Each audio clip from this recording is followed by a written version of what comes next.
Thanks for joining us for our look at all the eye catchers from round 2 of the NAB AFL Under-18 Championships. Hi, I'm Jason Phelan from afl.com.au and I'm joined by National Talent Manager Kevin Sheehan and Academies Development Manager Mick Ablett. Shifter, how did you see the second weekend of action? Well, we had the upsets, of course, in round 1, but it was back to the normal order at the weekend as the Division 1 sides generally had pretty convincing wins over the Division 2 challengers. And more importantly, many future stars emerged with some terrific performances, and we look forward to having a closer look at those today. Now, Mick, you had a look at the first game. It was WA versus New South Wales ACT over in Perth. Certainly did, Jace. Out of Joondalup there, the WA boys looking to bounce back from a loss to Queensland in round 1. 28-point leaders at half-time they were. Went on, really put the foot down after half-time to end up getting across the line in workmanlike fashion by 66 points. They doubled New South Wales inside 50s, so really put those guys under the pump down there.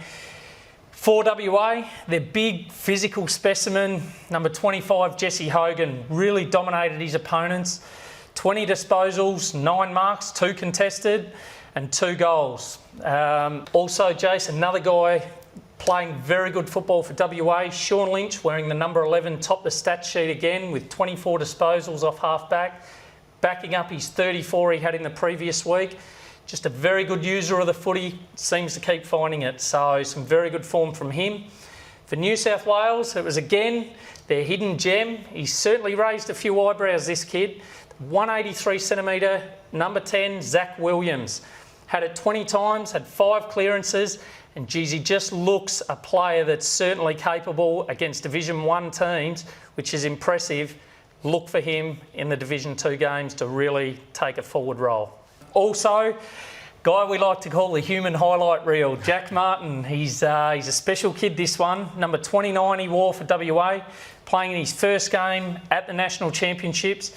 Had 20 possessions, 10 marks, did it forward, back, through the midfield. And as you'll see, almost dragged in a Mark of the Year contender. So some fantastic efforts by those boys. Now, Mick, those like Jago O'Meara and Brad Crouch from last year, those boys are eligible for the GWS mini draft? They are, Jace. They're sure to feature prominently in talks as a GWS trade incentive prospect in the mini draft. So eligible due to the fact that they're born in the first 4 months of the year. The other 17 clubs will certainly have their eyes on these boys and have the opportunity to make a bid through trade week to acquire the players.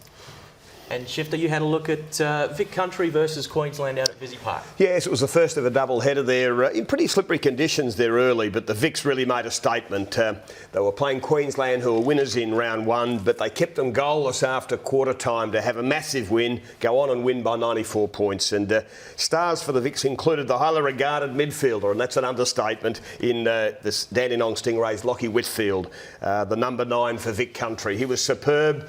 A very composed player with the ball in his hands. He's skillful with his distribution, whether it be by hand or foot. And he's got that, what we call super motor. His running ability is in the elite category. And Whitfield's the way he mastered the slippery conditions was so impressive. He had 27 possessions, took in 10 marks. He kicked 3 goals as well in a best on-ground performance. He's certainly a jet, would call this fella, with the way he plays. He was an All-Australian last year. I'm sure he's heading towards All-Australian status once again his second year in the championships. He had great support from particularly Oliver Wines, the number 33 in the midfield. His attack on the ball was super. He's a star at the stoppages. Wines had 31 disposals, 5 clearances. He laid 5 tackles and provided his team with 7 inside 50s. This youngster's from Echuca in country Victoria, and he certainly enhanced his draft rating with that performance at the weekend. Another eye-catcher for the Vic Countries was their live wire midfielder, the number 5, Lewis Taylor. This young fellow was very nimble on his feet, and some of his effective use through the midfield, his use of the ball, all that was pretty super. So he's one from the Geelong Falcons that we'll keep an eye on over the course of the championships. And for the Queensland Scorpions, well, no one was more impressive than the very determined number 6, Isaac Conway, who took 6 marks. He had 14 possessions. He laid 6 tackles, and along with the 108 188 centimetre, very athletic, Jermaine Wardle, a boy from Labrador. They were the two that caught the eye the most for the Scorpions. Thanks, Shifter. And Mick, you had a look at the second game out at Vizzy over the weekend. It was Vic Metro versus Tasmania. Yeah, certainly did. The conditions might have suited, we thought, the Tasmanians.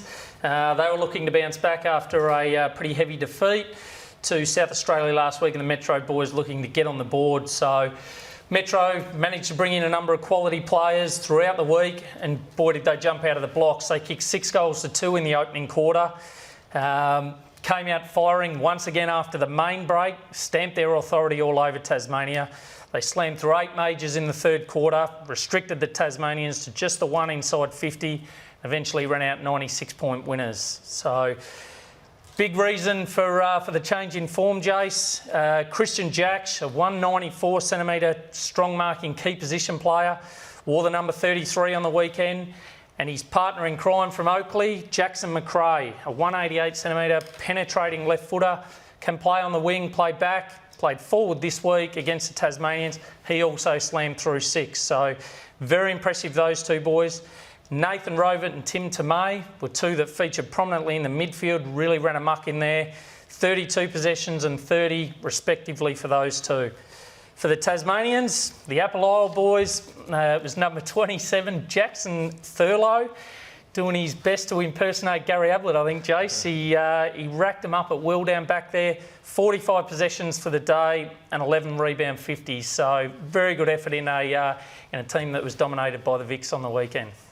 Thanks, Mick. And Shifter, you had a look at the last game. It was SA versus NT over in South Australia. Yes, at the Norwood Oval there, South Australia continue their winning run. They're 2 from 2 now. They kicked 6 goals to 2 in the first quarter and were never headed against the Northern Territory Thunder, who were coming off that great win against Vic Metro in Darwin the previous week. So they went on to win by 29 points and are in great condition heading into the Division 1 round of matches that start at the weekend. Stars for the Crow Eaters included the prolific half-back in Sam Colhoun. It's number 7. He played superbly, racked up 36 disposals, was able to read the ball beautifully coming into the forward line, and certainly was an avenue on the way out, setting up many forward moves as well. Again, the combination of their ruckman in the number 42, Brodie Grundy, and the rover, the number 4, Ben Kennedy, was almost unstoppable. Grundy's 36 hit-outs provided the Mosquito fleet, led by Kennedy, with so much use of the ball and supply around the ground. Kennedy continued his great run. He had 31 disposals, kicked a couple of goals, and this Tony McGuinness-like left footer really is impressing all of the scouts.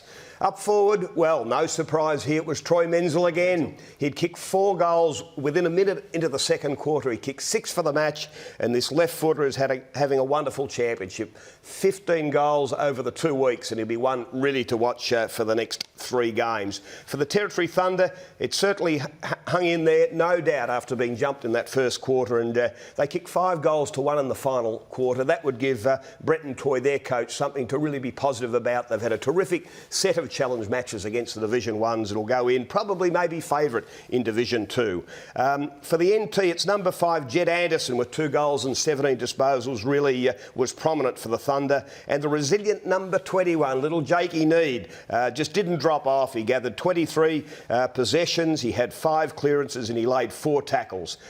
Willie Rioli was also pretty clever up forward, kicked a couple of goals, Jace, and certainly set up some terrific moves up inside 50. And of course, that's the end of our challenge matches, but there's plenty to look forward to. Thanks, and obviously this weekend we come into the Division 1s versus the Division 1s, and the Division 2s will start playing against each other. That's obviously a bit of a change up for the first 2 weeks. Yeah, so this weekend the 2 Victorian sides will head across. The Vic Metros will go to SA, the Vic Country to WA for Division 1 games. They'll be great games, and of course the Division 2s, their round of matches will be the following weekend. So lots to look forward to, and we look forward to bringing you some of the future stars next week. Well, thanks for that, boys, and thank you for joining us. Join us next week for our look at all the action from round 3 of the NAB AFL Under-18 Championships.